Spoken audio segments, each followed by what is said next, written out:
या अचानक पडलेल्या पावसामुळे अवकाळी पावसामुळे उष्णता वाढली आणि ह्या वाढलेल्या उष्णतेमुळे फळगळती झाली। त्याच्यामुळे शेतकऱ्यांचं खूप नुकसान झालेलं आहे। प्रत्येक शेतकरी हा आता म्हणजे जेव्हा आंबे सीझन येतो तेव्हा कर्ज वगैरे घेऊन औषधांचा खर्च, फवारणीचा खर्च, मजुरीचा खर्च करत असतो आणि ह्या अशा वाढलेल्या उष्णतेमुळे फळगळती झाल्यामुळे आता शेतकऱ्यांचं खूप नुकसान झालेलं आहे।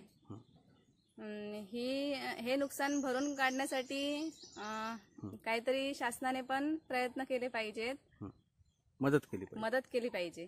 आमच्यावर फळगळतीचा परिणाम खूप मोठ्या प्रमाणात झालाय, कारण आमची पण थोडी कलम आहेत। आम्ही पण फवारणीसाठी वगैरे असं लोन काढलेलं आणि ह्या अवकाळी पावसामुळे आणि उष्णतेमुळे म्हणजे आंबा भाजला गेलाय आणि गळती पण झाली आहे। त्याच्यामुळे जो आमचा औषधांचा फवारणीचा खर्च झाला तो पण आता उभा राहील की नाही हा प्रश्न आम्हाला पडलाय आणि त्या चिंतेत आम्ही आहोत।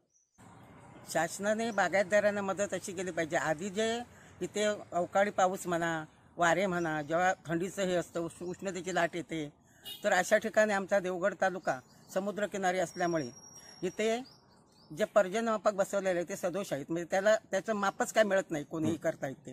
तर त्याच्यामुळे आम्हाला नुकसान भरपाई मिळत नाही। इथे पाऊस पडतो, वारा लागतो, पण समुद्रकिनारी गाव असल्यामुळे हा वारा पाऊस सरळ पुढे जातो आणि ह्याचा फायदा शिरगावपासून पुढे जे गावं आहेत, विजयदुर्ग साईडला आहेत, त्यांना मिळतो। आम्हाला त्याचा काडीचाही कितीही नुकसान आमचं झालं तरी आम्हाला त्याचा काडीचाही उपयोग होत नाही।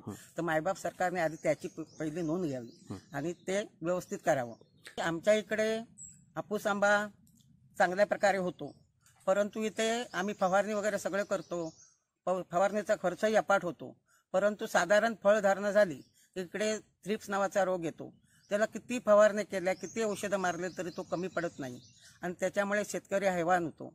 तर त्यासाठी सरकारने चांगलं संशोधन करून त्या थ्रिप्सवरती चांगलं संशोधन करून त्याचे रिझल्ट आम्हाला द्यावेत, की जेणेकरून ह्या रोगापासून आम्हा शेतकऱ्यांना मुक्ती मिळेल।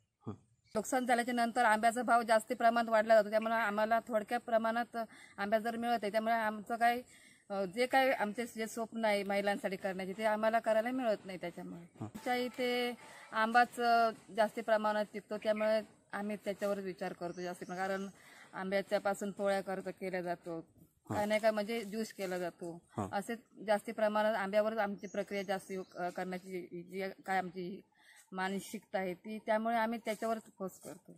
आंब्यापासून पोळ्या बनवतो, आमरस बनवतो किंवा इतर ज्यूस बनवतो आंब्यापासून। परत इतर ही कापं पण आंब्यापासून तयार केली जाते।